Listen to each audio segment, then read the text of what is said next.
Okay, good day, class. Let's start our discussion for our lesson number 8. This is all about the media of communication. So when we say media of communication, these are the mediums in which our communication is going through. Kapag ito'y ating pinaaabot sa ating mga target audience. Okay, so the media of communication class, malalaman nyo na may dalawa siyang uri. Ano ba yun? Yun yung tinatawag nating interpersonal media, and then mass media. Okay? So as we dig deeper, malalaman pa natin kung ano nga ba sila. Okay. So let's move forward muna sa objectives ng ating lesson. Unang-una, of course, to give you the insights about the advantages and limitations of these various communication media na ating tatalakayin. And then explain how various media are used, and then discuss the implications of new communication technology on development. So plus, when we say new communication technology, ito yung mga sinasabi nating information and communications technology, digital type of media. Ano ba yung mahalagang implication niya sa technological advancement na meron tayo ngayon at doon sa tinatawag nating konsepto ng development communication. Okay? So now, puntahan natin 'tong, tinatawag nating, interpersonal media and then mass media class. Okay, so dito meron tayong mga nakatalang characteristics nila, ah, ayan, characteristics, and then ito interpersonal media, mass media, okay? Kung sinabi nating, characteristics, umpisahan ko dito sa, number 1 na 'to, senses stimulated. Halimbawa, ano daw ba yung sense na na-stimulate when we are using interpersonal media class? Eto class, all senses. Bakit? Because interpersonal media class is more on focusing on one-on-one or small group communication class. Ibig sabihin, mas focus to kumpara sa mass media. Yung mass media naman kasi class, eto, yung mass media, pangmalawakan yan. At saka, ang aim niyan is for larger audience. Okay? Sige. To give you more insights, pag sinabi natin plus interpersonal media, ito yung mga, paano ko siya bibigyan ng example? Halimbawa, interpersonal media is, anong definition na binigay natin? One-on-one or small group communication, tama? So, dito, magagamit natin yung halimbawa, phone call. So, it is much more personal. Okay? Chat sa messenger, and then the face-to-face conversation that you are having with your friend. That's an example of interpersonal media. Kaya naman yung senses na sa stimulate class is more on all senses because hindi ka lang nakikinig, hindi ka lang nanonood. Okay? Ito din ay mas nag-encourage class ng tinatawag nating feedback. Okay? Sa mass media naman class, limited lang to one or two yung senses na stimulate. Bakit? Dahil kapag tayo, syempre, nakikinig halimbawa sa radio or sa television, di ba? Nakikinig ka lang, nanonood ka. It doesn't require your immediate feedback. Tama? So, ganun yun, class. So, yun. Nabanggit na natin. So, the control of pace, tingnan natin, interpersonal media class, much more controllable daw ito kumpara sa mass media. Bakit? Eh, syempre, mas limited lang yung tao na nakakausap mo when we're using interpersonal media class. Kaya, syempre, controllable ito kumpara sa mass media. 'Di ba? And then, eto class, the messages codes. The message codes na ginagamit sa interpersonal media class, ito ay maaaring verbal and then non-verbal. Natin nasabi because pag tayo ay nakikipag-usap sa ating kapwa, di ba class, may mga cues or may mga gestures tayo na nagagawa pag tayo ay nakikipag-talastasan. Meanwhile, sa mass media class, it is more on the verbal expression na ginagamit natin. Diba? Lalong-lalo na sa radio. Boses mo lang yung maririnig mo. Okay? Multiplicative power class. Okay? Pag sinabi natin multiplicative power, ano ba yun? Class, when we say multiplicative power, this is all about the capacity of interpersonal media or mass media to promulgate an information. Okay? Gaano siya capacitated? So interpersonal media class, of course, it is much more slower compared to mass media na mabilis o fast. Bakit? Kasi nga mass media 'to. You are using, another you call this another platform para maiparating o mai-communicate yung message mo. Ngayon, ano naman yung direction or flow of message? And nabanggit din natin kanina that in interpersonal communication class, yung feedback ay mas nabibigyan natin ng pansin o mas nabibigyan natin ng bitin. Sa mass media naman class, one way lang po because hindi nito necessarily needed yung feedback na tinatawag. Okay? So, punta pa tayo dito. Message accuracy. So, gets na natin that of course, yung accuracy ng message daw sa interpersonal media class is low and then for the mass media, ito ay mas high. Pero yung dito, the power to preserve a message, of course, when we're using interpersonal media, more on the face-to-face conversation, mas hindi natin kayang i-capture, di ba?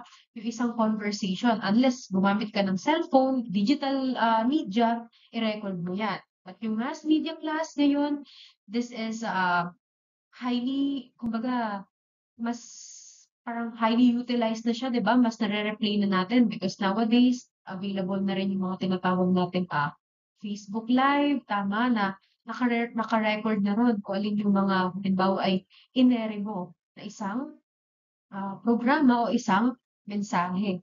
So, ability to select the receiver plus interpersonal media is much more personal compared to mass media. Kaya naman, the ability to receive, to select receiver is to interpersonal media is much more higher. Mas may kakayanan tayong pumili kung sino yung gusto lang nating pagsabihan ng information. Sa mass media class, ito ay less filtered. So, it is lower compared to the interpersonal media. Okay? Ability to overcome selectivity and noise. Of course, ang interpersonal, mas may abilidad siya na makaiwas sa mga gulo, 'di ba? Sa mga tawag dito, conflicts. Bakit class? Kasi sa pamamagitan ng pakikipag-usap, mas nalilinaw natin class kung alin yung mga bagay na dapat pang ma-clarify. Okay? This is much more, sabi ko nga, personal and then yung space mo ay kumbaga, mas may hawak ka, mas may control ka dun sa espasyong meron ka. Okay? Ability to meet specialized needs. So, yan. Mas, pag interpersonal media ang ginamit natin, mas nabibigay natin yung pangangailangan ng kausap natin. Okay? Wherein in mass media, common needs lang ang serve nun. Bawa, isa kang feed na information for the general public. That is for the entire public mismo. Ibig sabihin, yung information na yun, it could be shallow kumpara doon sa if interpersonal media ang iyong gagamitin. Ikaw ay makikipag-usap, tatawag ka via phone call, okay? Or mag-Skype, video, tawag dito, video conference, ganon. So, speed to a large audience class, okay? Of course, pag interpersonal media, mas wala siyang capacity or mas mababa yung capacity niya na mas spread yung message into a higher or mas malaking volume ng tao.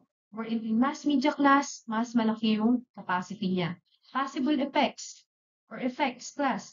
When we say interpersonal media class, sabi ko nga, dito tayo mas nakakabuo ng attitude and action change sa mga tao. Kasi nga, you encourage what we call feedback. And then, dyan na rin nabubuo class yung mga tinatawag nating criticisms, di ba? So, magkakaroon ng improvements kung ano pa yung kung ano ba talaga yung kinakailangan ng tao. Okay? Sa mass media naman class, ano yung tawag dito na spread natin to the public doon sa pinagbibigyan natin ng mga message. Plus, dinadagdagan natin yung tinatawag nilang knowledge gain. Because the main purpose of these mass media class, ano nga yung tinakal natin sa models of communication, of course, to inform people, tama? So, yun. Dadagdagan natin yung kanilang knowledge gain. Okay. So, class, dito naman tayo sa susunod na picture na to. You can see, class, this is an parang dito, movie poster kasi siya. So, it named Gallipoli. So, Bakit siya nasama dito, class? Because it is a visual representation of how the information is communicated to a large and then general audience. So, nag-fit siya dito sa lesson na to because we're studying the interpersonal media and then mass media. And then, etong poster na to, class mismo, more on magagamit natin siya for the mass media, specifically under the visual and then promotional media. Ano yun, tinatawag nating print or digital posters. So, the goal of this kind of media, itong poster na to, class, is to influence people, to promote, and then to attract the audience to watch the movie. Tama? So, yun. Saan siya nag-fall under, class? Sa mass media. Okay? So now, puntahan naman natin yung tinatawag nating nature and characteristics of media. So class, sa madaling sabi, yung media class, plural form siya ng tinatawag nating medium. So it describes any channel of communication. Nga, sabi ko sa inyo kanina, any channel of communication na kung saan ay ipinadadaloy o pinadadaan natin yung message natin. Ano ba yung example nito? Ito ay maaaring printed paper, digital data, art, news, educational content, other form of communication. Mga newspapers, class, books. That is an example of media. Excuse me. And then class, however, ngayon, meron na rin tayong mga tinatawag na digital media. Ito yung mga digital content, the websites that we're using, uh, of course, the availability ng internet, 'di ba? So lahat 'yan ay uri na ng tinatawag nating media. So 'yon. Puntahan natin 'to. Plus, meron tayong tinatawag na modern digital media. So ano ba 'to? Ito yung mga gumagamit ng electronic communications, okay, class, na dumadaan sa computer networks and then fiber optic cables. Okay? Some of these modern forms of media ay mga kagaya ng internet, social media, the Facebook, Twitter, and then Instagram na typical na kilala natin ngayon. At lahat ng to, class, sinasabi na it highly revolutionized our world. Bakit? Because in just a click of information using this modern digital media ay nandun ka na agad. Maaari mo na agad ma-access yung isang information na dati ang hirap-hirap niyang ma-access through the what we call print media lang. Okay? The traditional media. Okay? So, yun.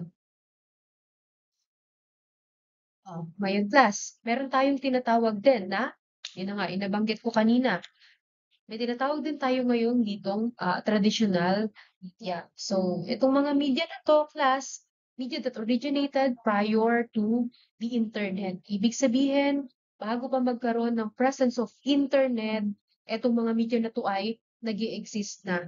Ano yung example nito, class? Ito ay maaaring mga newspapers, journals, class. When we say traditional media, ito yung mga gumagamit ng ah, physical form, okay? For conveyance of the information leading to the meaning in the mind of user. So yun, lahat ng merong physical form, class. Ito yung mga traditional media natin. Okay? So, eto, sabi ko nga, example niya, newspaper, journals, radio, class, physical radio, and then televisions, magazines, and class, even the billboards. Okay? So yan, dati pa. Kayo ba ay familiar dun sa tinatawag nating palabas sa takilya? 'Di ba? Pagka merong mga pelikula noong araw, yung pinakita natin kaninang poster, inilalabas siya sa tinatawag nating, ayan, mga billboards. Okay? Ngayon class, etong traditional media, divided pa siya into two subcategories. Ano yun? Yung tinatawag nating print and then broadcast media. So siguro naman sa mga examples na to, maikakategorize na natin kung alin dyan yung mga print and then broadcast. Madali lang naman. Okay? Ang print media class, ito yung mga newspapers, journals, di ba? And then yung mga broadcast, ano naman yung uri niyan? Radio, television, the ads. Okay? mga advertisements, that is an examples of broadcast media. Magazines and billboards class, these are example naman ng mga print media nating tinatawag. So marami pa. Kayo, can you give me an example? Okay. So, puntahan natin yung tawag doon, division, yung tinatawag natin, yung division ng tinatawag nating subcategories ng tinatawag nating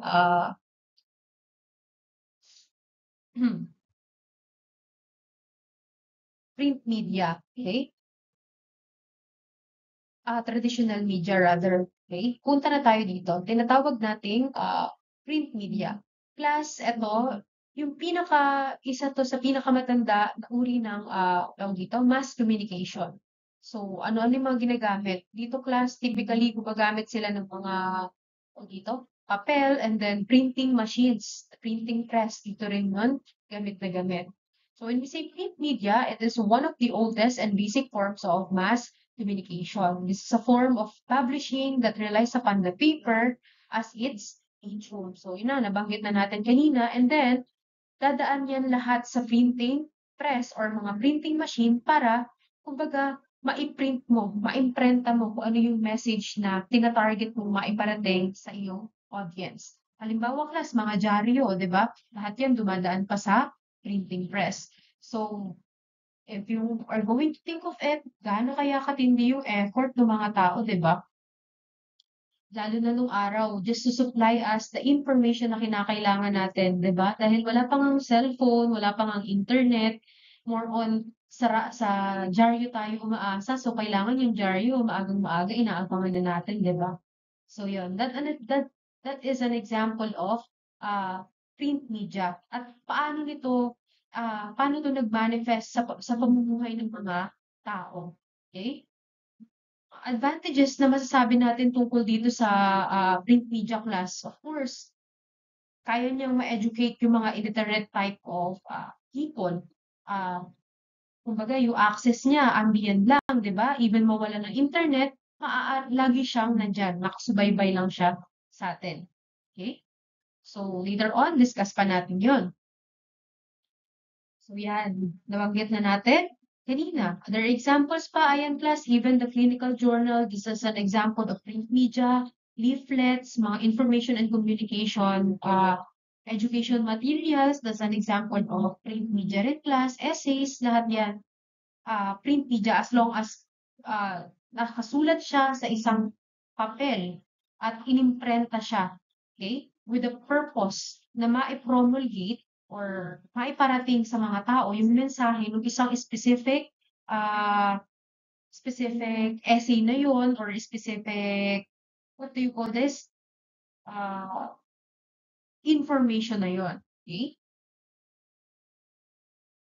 Ngayon, puntahan naman natin yung tinatawag nating broadcast media class. So, eto ay okay, so sinasabi dito, it was introduced at the beginning of the 20th century in the form of radio and then later on naging television na. But class, during the 90s, meron na tayong ang present na class ang radio ha, lang natin yan. Then as well as early 1960s, meron na tayong television. Okay. So yan.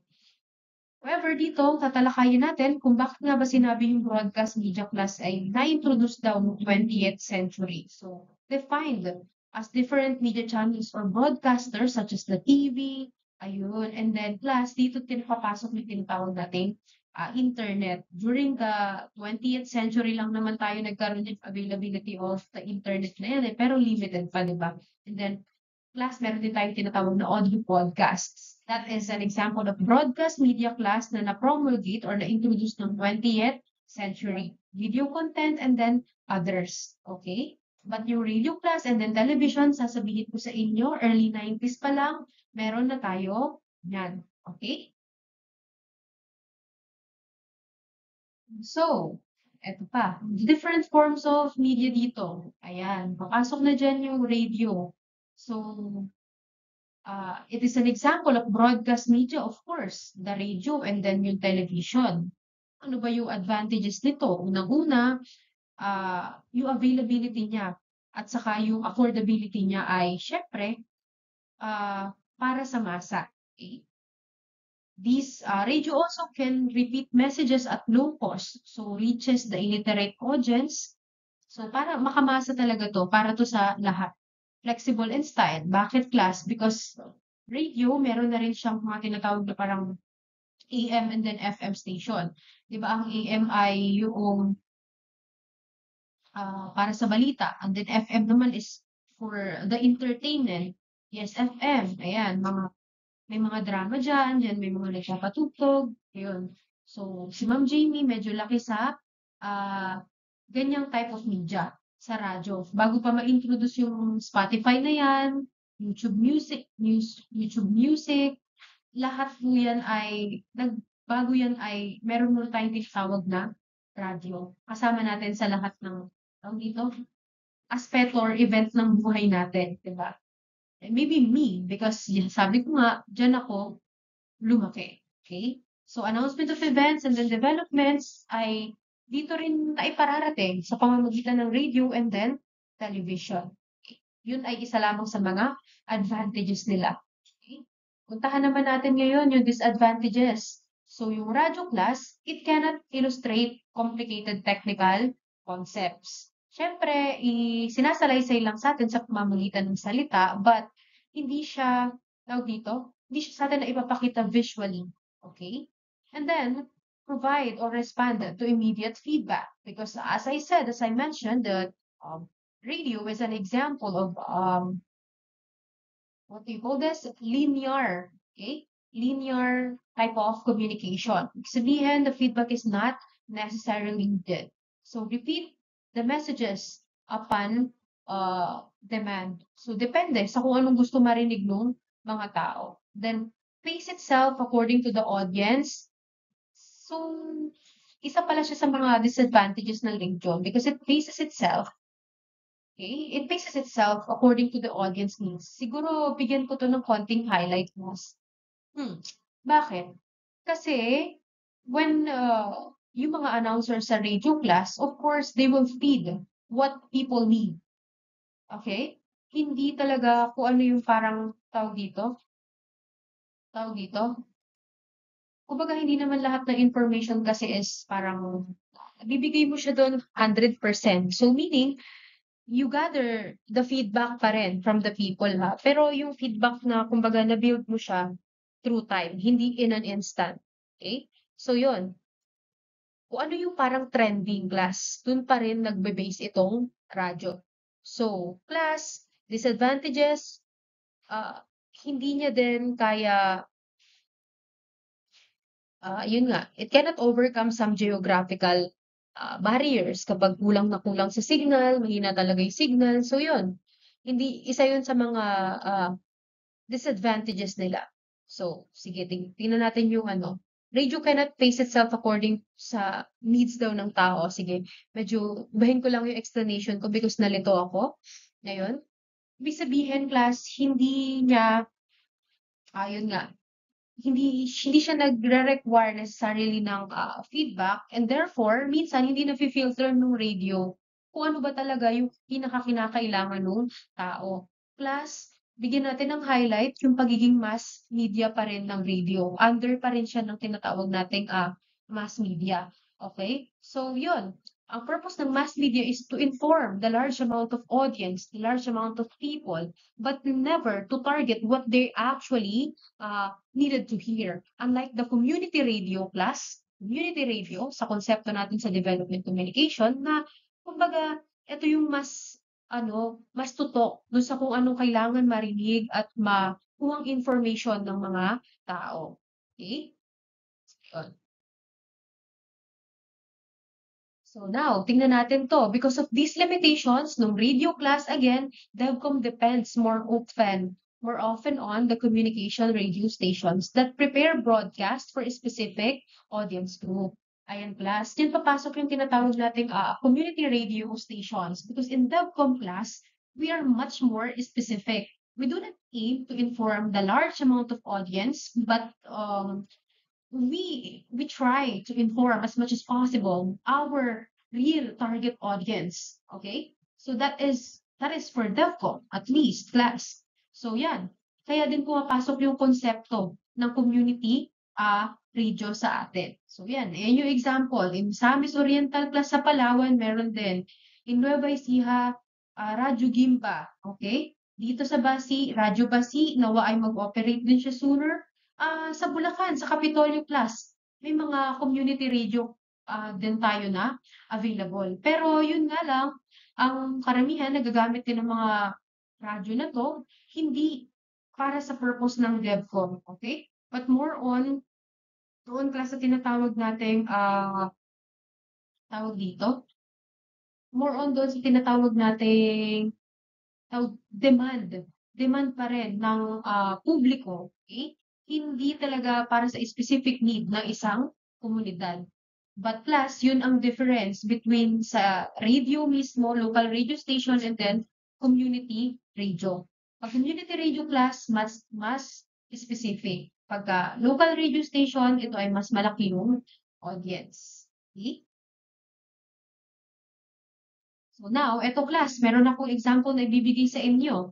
Ay Radyo DZLB. Sa UPLB pa rin to ha. So yan.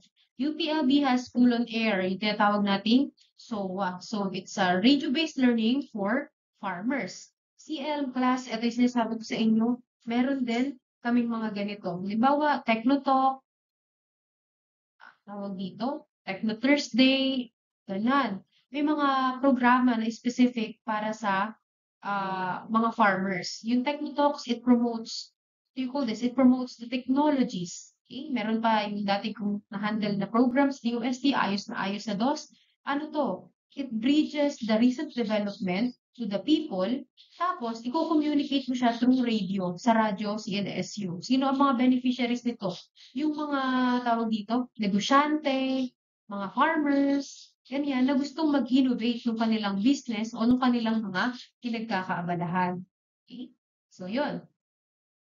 Eto class, niraran siya din mismo ng mga rural folks nating tinatawag, ng community people mismo. Okay? Minsan, nag-i-invite sila ng mga experts na magtutok, pero ang nagmamanage class ng community radio is of course the community people themselves. Okay?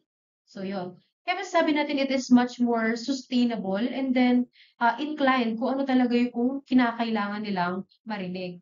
Unlike sa radio, nasabi ko nga sa disadvantage na hindi siya naka-specific kung ano yung kailangan marinig na isang komunidad because its target is much more larger audience. Okay? So, yan. Amplifying the people's voices. Ito isa pa rin example ng community radio station noong, ayan, pwede niyo siyang bisitahin tong site na to and you will learn information about on how these community radios played an important role, crucial role in amplifying the people's voices despite nung mga parang pabago-bagong panahon. So yan. Broadcast media pa rin tayo, class.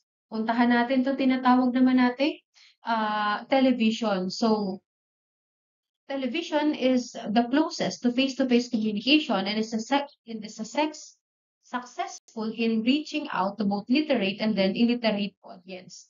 Kaso class, meron pa ring disadvantage to. Halimbawa, yung accessibility niya and then availability. Of course, yung TV class is mas mahal siya kumpara sa radyo. Tapos, and then educational and then development shows face severe competition from entertainment programs. So yan, it's still a struggle at yan ko din bibigyan ng highlight class kung bakit yung television magpahanggang ngayon ay nahihirapan tayong gamitin para ipakilala yung konsepto ng development communication. Because of this class, the educational and development shows face severe competition doon sa mga entertainment programs. Okay? So, ano pa yung disadvantage ng television? It requires much planning and then preparation. Mas malaking pera yung magagastos and then time-consuming din siya. Okay? So, yan. So, ayan. Sinabi ko na sa inyo kanina, paano magagamit ng DevCom ngayon? Paano ngayon magagamit sa DevCom ba itong this television? Okay? Broadcast media. So, yan. We have to somehow, hindi somehow, but we have to recalibrate the system na kinagis na natin ngayon, okay? To educate the staff, the national television, so that they can find the way of using the TV for development purposes, okay? So, kailangan din magsagawa ng exploration, the local TV alternatives such as the community cable station. So, ito class ay isang napakalaking trabaho nito at talagang hindi siya agad mangyayari if, alam mo yun, hindi naman talaga seryosong iniimplementa sa isang bansa. 'Di ba? Plus nowadays, sasabihin ko lang on the lighter side, nagagamit naman talaga yung TV in order for us to broadcast DevCom or development-related things. However, class, ang main issue dito is kung paano siya natatakpan ng purpose ng halimbawa ay public relations or promoting, what do you call this? Halimbawa ay one people. Halimbawa, class, yung PIA, Presidential Information, Philippine Information Agency. So, class, that's a PR, okay? Instead of we communicate, kung halimbawa man kung ano yung kinakailangan ng mga tao, plus, ayun, sobrang mahirap siya ipaglaban, di ba? Kasi tingnan mo naman, educating pa lang yung staff on the national level of television so that they can find a way of using TV for development purposes is malaking trabaho na. Pero class, if we will think of it as something na talagang vital sa ating lipunan, 'di ba? Hindi naman imposible na magamit mo yung power of television to make people informed. Kaso class, ang magiging next conflict dyan is when you make people informed, are they empowered enough to act? That's the next question, okay? Are they empowered enough to act? Ano ba yung makukuha nila when they act? Because people will not just act kung hindi sila magiginang something. That is the reality. But class, in this lesson, we're just going to highlight that in DevCom, it is one of our options to utilize television for development. Okay? So, yun. Ngayon, puntahan pa natin. Ito pang tinatawag na different forms of media. Punta naman tayo sa tinatawag na digital media class. So when we say digital media, it uses electronic media and then it uses the internet. Okay? Aside from the electronic devices and then electronic media, okay? Yan, yung mga ganyan. Fiber optic cable, computer networks, ginagamit din niya class yung tinatawag nating internet. So it is comprised of intricately encoded signals that are transmitted over the various forms of physical and virtual media, such as the fiber optic cable. Ito class, hindi natin nakikita because nung dinemo sa amin to, nung ako ay nag-aaral, masyado, parang it's literally in the air, okay? All the information that we are seeing in the digital world, they are literally in the air, okay? Unseen by our naked eyes, but they exist, okay? And only these computer networks ang nagkakaunawaan kung nasaan yung mga signals na yon. Okay? So, let's move forward pa rin. Pumunta tayo sa usapin pa rin na digital media. Ayan.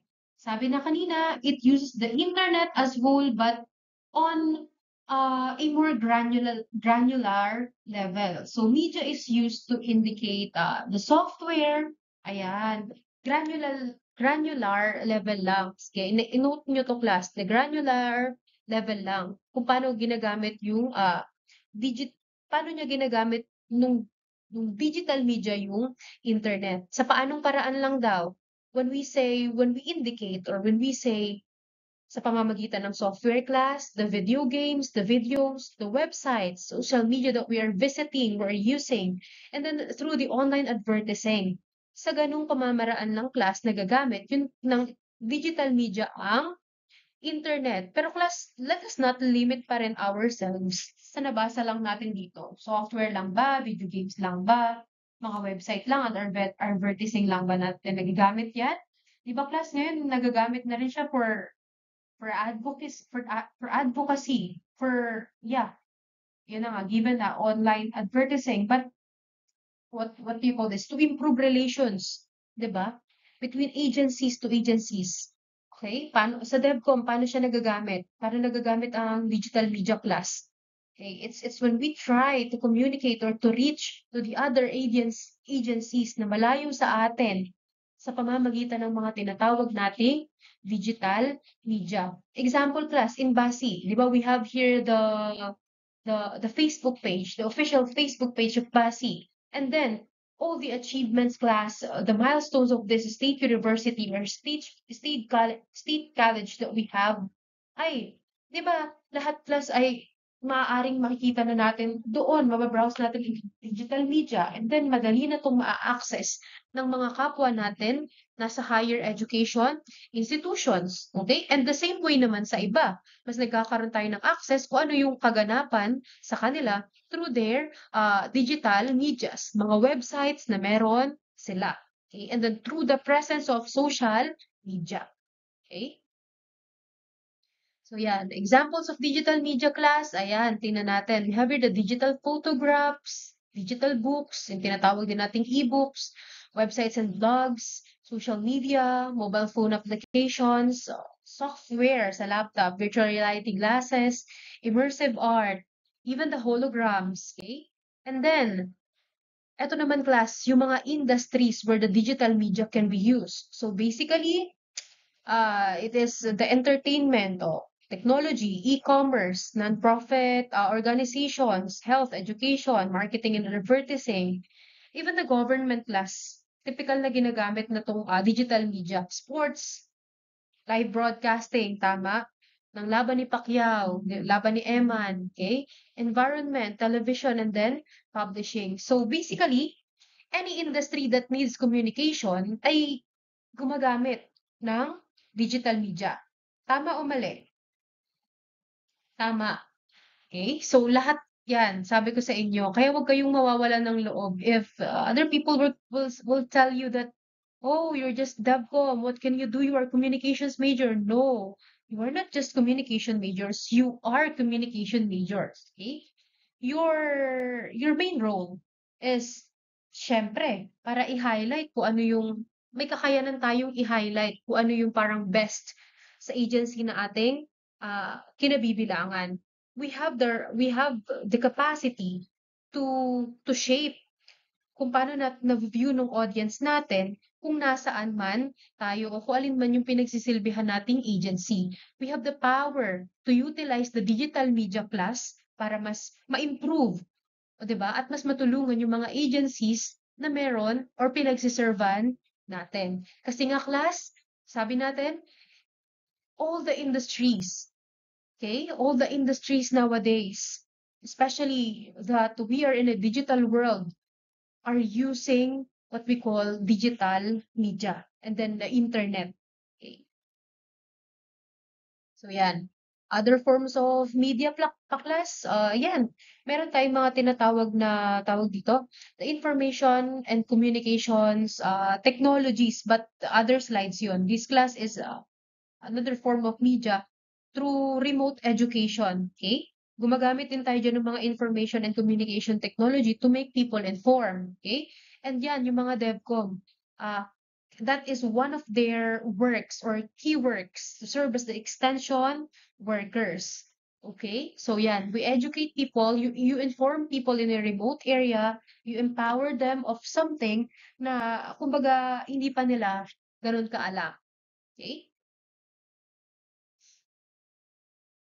Now, class, we have here the ICT, the Information and Communication Technologies or the ICT.